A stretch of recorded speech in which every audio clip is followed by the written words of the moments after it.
Okay, so what are we doing? What are we doing, eh? 106 people are dead. 400,000 homes remain without power.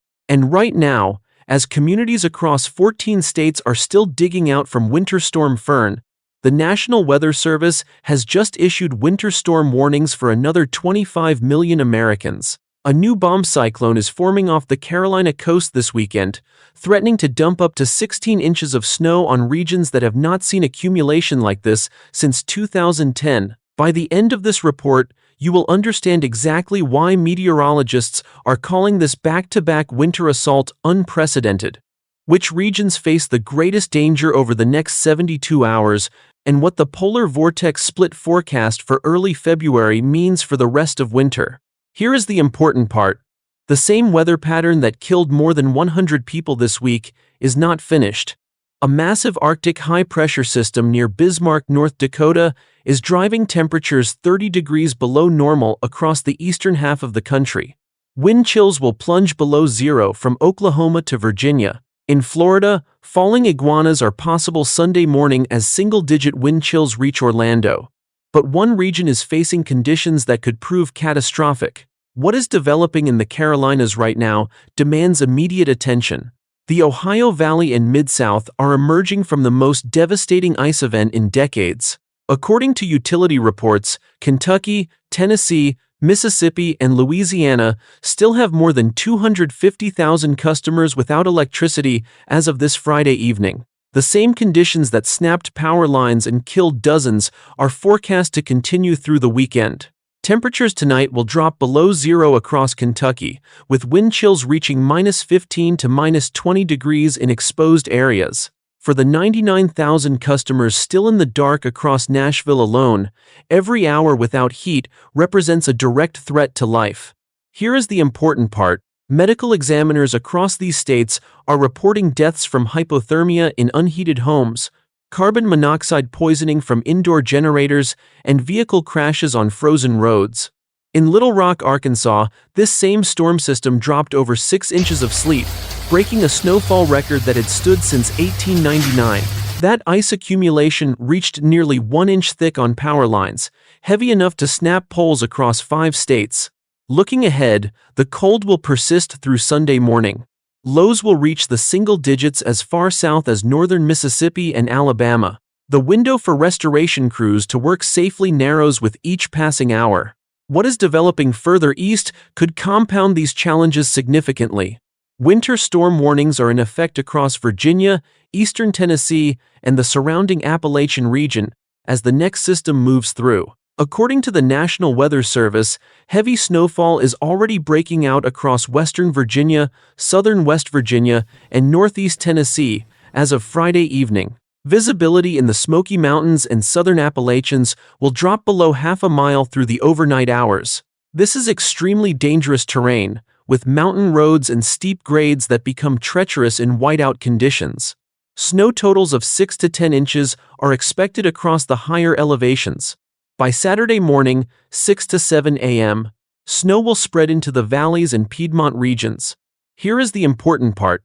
These conditions arrive while communities are still recovering from Winter Storm Fern. Across Tennessee, officials have linked multiple deaths to hypothermia and vehicle accidents during the previous system. Carbon monoxide poisoning cases continue to climb as families run generators indoors. The combination of accumulated ice damage and fresh snowfall threatens to extend power outages that have already lasted nearly a week in some areas. Wind chills across Virginia will drop below zero by Saturday morning. For the estimated 120,000 people still without power across the Mid-Atlantic region, the next 48 hours will be critical. Freeze warnings are in effect across Florida, southern Georgia, and southeastern Alabama. Freeze watches extend from coastal Texas through Louisiana into the Bayou region. According to the National Weather Service, this Arctic outbreak is pushing dangerously cold temperatures further south than typical, even for late January. Atlanta could see up to 1 inch of snow accumulation by Saturday, with temperatures dropping into the low 20s. Savannah, Georgia on the coast could see a dusting to half an inch of snow, which would be a significant event for that region. But the cold is the bigger story. Here is the important part. By Sunday morning, wind chills in northern and central Florida could reach single digits, cold enough to cause falling iguanas as the reptiles lose their grip in trees.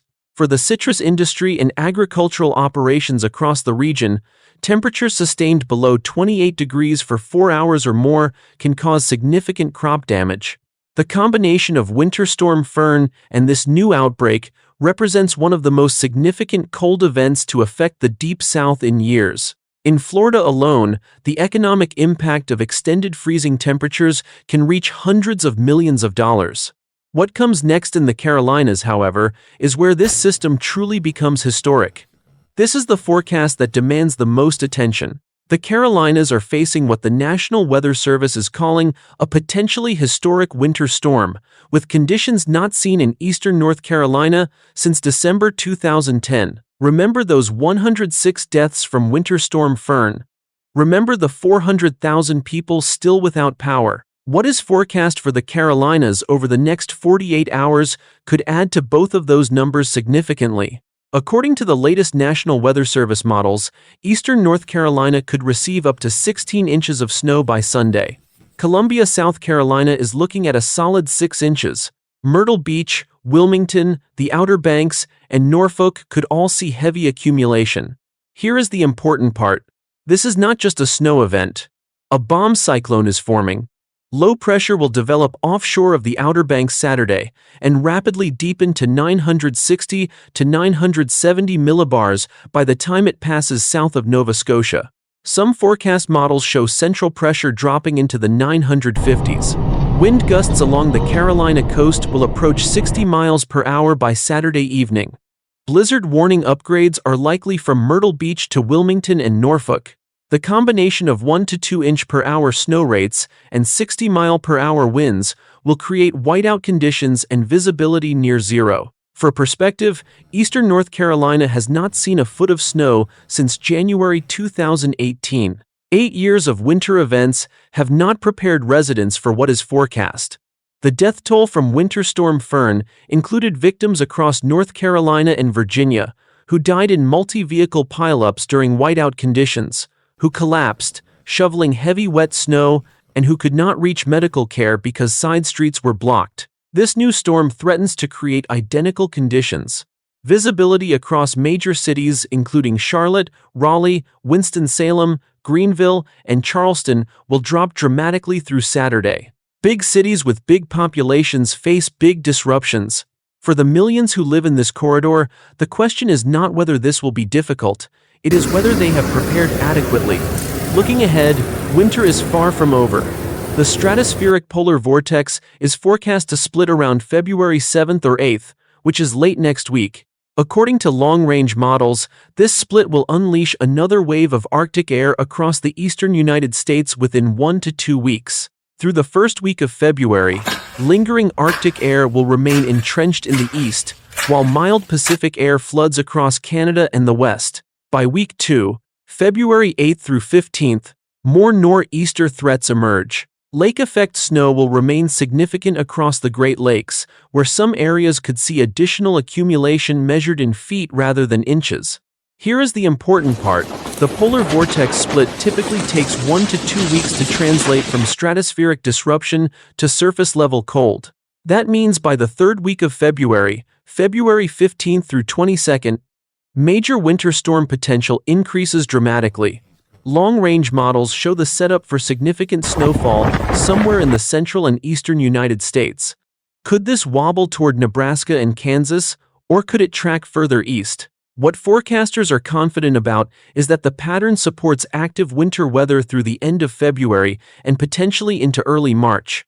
For those hoping winter is winding down, the data suggests otherwise. The Midwest, which has not seen a notable snowstorm since Thanksgiving or Christmas, could finally make up for lost time in late February. With these forecasts in mind, here is what you need to know about travel and safety. According to airline tracking data, Winter Storm Fern caused approximately 20,000 flight cancellations during its peak, with American Airlines alone canceling more than 400 flights on January 28, roughly 15% of its daily schedule. Major hubs including Dallas-Fort Worth, Charlotte, and Philadelphia experienced cascading delays. The financial impact to American Airlines alone is estimated between $150 and $200 million. For this weekend, expect significant disruptions across Carolina airports, Mid-Atlantic airports, and Northeast airports as the bomb cyclone moves through. Road travel across the Carolinas and Virginia will be extremely hazardous from Saturday morning through Sunday. Interstate closures are likely. Secondary roads and residential streets may remain impassable for days after the snow stops. Here is the important part. If you do not absolutely need to travel through the Carolinas or Mid-Atlantic this weekend, do not. For those in affected areas, officials recommend stocking supplies now, Friday evening, before conditions deteriorate. Check on elderly neighbors who may not be able to manage on their own. Have flashlights, batteries, and warm clothing ready in case of power outages. The window for safe preparation closes Saturday morning. Beyond the United States, this same bomb cyclone threatens Nova Scotia with conditions that could be even more severe than what the Carolinas experience. According to forecast models, the storm will arrive in Nova Scotia Sunday evening with wind gusts reaching 60 to 70 miles per hour. Snow rates could exceed 2 inches per hour. Total accumulation of 2 to 3 feet is possible across eastern Canada. If you have family or friends who live in Nova Scotia, contact them now. Here is the important part.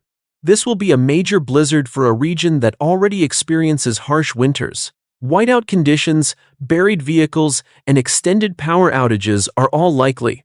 The storm will continue through Monday before exiting toward the North Atlantic by Tuesday morning. For Nova Scotia residents, this is not an event to underestimate.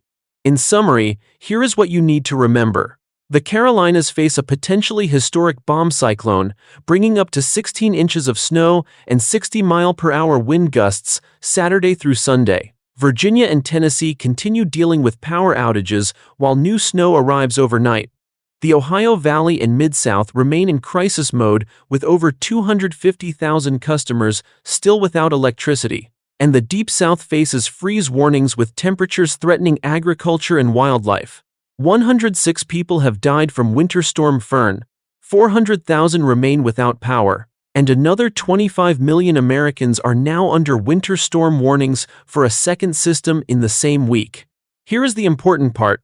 This is what an active winter looks like. The polar vortex split forecast for early February suggests this pattern continues through the end of the month. Preparedness is not optional, it is essential. Stay informed, stay prepared, and stay safe. If this forecast was helpful, consider subscribing and sharing with others who need this information. Turn on notifications so you do not miss our next weather update. Tell us in the comments, what is your location and what conditions are you experiencing right now? Your report helps everyone understand the full scope of what is happening across the country.